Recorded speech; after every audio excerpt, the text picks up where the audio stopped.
Miss হবে না আপনার পছন্দের টিভি শো। দেখুন জি5 অ্যাপে একদম ফ্রি। বিহারের একটি ছোট্ট গ্রাম, সেখানে ফাংশন হবে। গ্রামের লোকেরা সবাই কাজ টাজ সেরে এখানে বসে অপেক্ষা করছে। এমন সময় হাজির হলো গ্রামেরই এক কিশোর। সে গান গাইবে ফাংশনে, কিন্তু তার গান কি আনন্দ দিতে পারবে সবাইকে?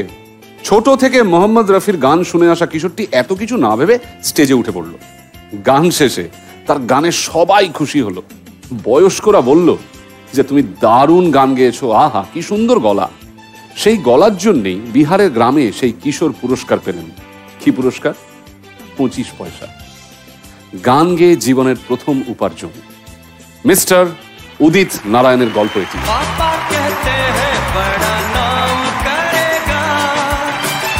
লক্ষ্মীকান্ত, প্যারেলাল, শিব হরিজির মতো পোড় খাওয়া মিউজিশিয়ানরা যখন এই সমস্ত অসাধারণ গান উপহার দিচ্ছেন বলিউডে, তখন দক্ষিণ ভারতের শান্ত সমুদ্রের বক্ষে সুনামি ঝড় তুলে মিউজিক ইন্ডাস্ট্রিকে তাক লাগিয়ে দিচ্ছেন এক কম বয়সী ছেলে।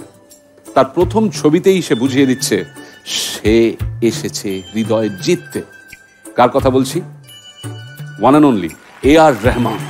প্রথম ছবি রোজা, তারপর একের পর এক অসাধারণ সব হিট দিয়ে 90s এর দর্শকদের শ্রোতাদের কাছে one of the most versatile music director হয়ে উঠলেন তিনি। বলিউডে তিনি পা রাখলেন আমির খানের রঙ্গিলা ছবির মিউজিক করে। তারপর একের পর এক সব অসাধারণ হিট গান 90-এর দশকে। 98 সালে তার করা মিউজিকে মণিরত্নমের বিখ্যাত ছবি দিলসে। এখন বলবো সেই মানুষটির কথা যিনি 4 দশকেরও বেশি সময় ধরে তার কর্মজীবনে 1000-এরও বেশি চলচ্চিত্রের জন্য গান করেছেন। 25টিরও বেশি বিভিন্ন ভাষায় 21,000-এর বেশি গান রেকর্ড করেছেন। তিনি living legend, queen of melody Alka Yagnik. 90 দশকে তার গলায় এক একটি গান অন্য মাত্রা পেয়েছে। জখম ছবিতে তার গাওয়া অস্কার জয়ী মিউজিক ডিরেক্টর MM ক্রিমের পরিচালনায় গলি মে আজ চাঁদ নিকলা এখনো প্রতিটি করবা চৌথ বা ঈদে নানান বাড়ি থেকে শুনতে পাওয়া যায়। 90s মানে শাহরুখ, কাজল, মেলোডি, নস্টালজিয়া। 90s মানে ল্যান্ডফোনে मैंने प्यार किया। রবিবারের শক্তিমান, টিভিতে চিত্রহার, লোডশেডিং এ পড়া ছেড়ে আড্ডার বাহার, চোর পুলিশ কাটাকুটি, কুমির ডাঙা খেলা, আটানার আইসক্রিমেই জমতো দুপুরবেলা। সন্ধেবেলা সবাই মিলে টেপ চালিয়ে ঘরে সুরেলা ওই 90s-কে আজও মনে পড়ে। আর 90s-কে মনে পড়া মানেই শানুদাকে কিছুতেই ভুলে যাওয়া যায় না। 90-এর দশকে শানুদার হিন্দি গানের সঙ্গে দারুণ হিট ছিল বাংলা অ্যালবামের গানও। 90-এর দশকের গান কি আর এক পর্বে শেষ হয়? আসলে 90-এর দশকের পুরোটাই যেন লেজেন্ডে ভরা।